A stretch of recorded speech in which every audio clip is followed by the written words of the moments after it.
Hello বন্ধুরা, কেমন আছো তোমরা সবাই? আশা করি তোমরা সবাই ভালো আছো। আজকের রেসিপি হলো পটল ভাপা।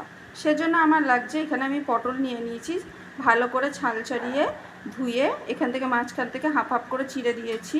আর এর জন্য আমার মশলা লাগবে, এখানে আমি মিক্সিতে একটা মশলা পেস্ট করে নেব। এর জন্য আমি 2 চামচ পোস্ত দিচ্ছি, এই 1 চামচ কালো সরিষা, হাফ চামচ হচ্ছে সাদা তিল, আর কিছুটা পরিমাণ আবার 1 চামচ আমি সাদা সরিষা দিচ্ছি। এই মশলাটাকে এর সাথে আমি কাঁচা লঙ্কা দিয়ে এই মশলাটার আমি পেস্ট করে নেব। দেখো, পটলটা ভাপার জন্য আমি পটলটা প্রথমে একটু তেল, সরিষার তেল বেশ খানিকটা গরম করে নিয়েছি। এবারে আমি একে একে পটলগুলো দিয়ে ভেজে তুলে নেব।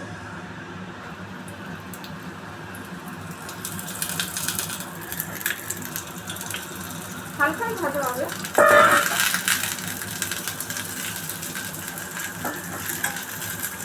এবার আমি এটা ঢাকনা দিয়ে হালকা করে ভেজে তুলে নেব। এবারে আমি ঢাকনাটা তুলে, আমার পটলটা ভাজা ভাজা হয়ে গেছে। এবারে আমি এই অবস্থায় পটলগুলো সব তুলে নিয়ে নেব। আমরা যে মশলাটা আমি পেস্ট করে নিয়েছি, এখানে পোস্ত, সাদা সরিষা, কালো সরিষা আর সাদা তিল, এটা আমি পেস্ট করে এই টিফিন বাটির মধ্যে দিয়ে দিয়েছি। এবার এখানে আমি পরিমাণ মতো লবণ দিয়ে দেবো।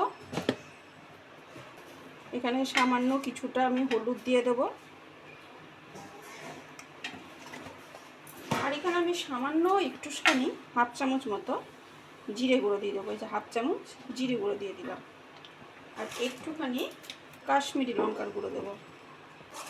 আর এখানে আমি গোটা কয়েকটা কাঁচা লঙ্কা দিয়ে দিলাম। এবার আমি বেশ খানিকটা পরিমাণে সরিষার তেল দিয়ে দেবো। এই পটলটা ভেজেছিলাম, সেই তেলটা বেঁচে গেছিলো, সেজন্য এটা এর মধ্যে দিয়ে দিলাম। এবারে আমি এখানে বেশ খানিকটা সরিষার তেল দিয়ে দেবো।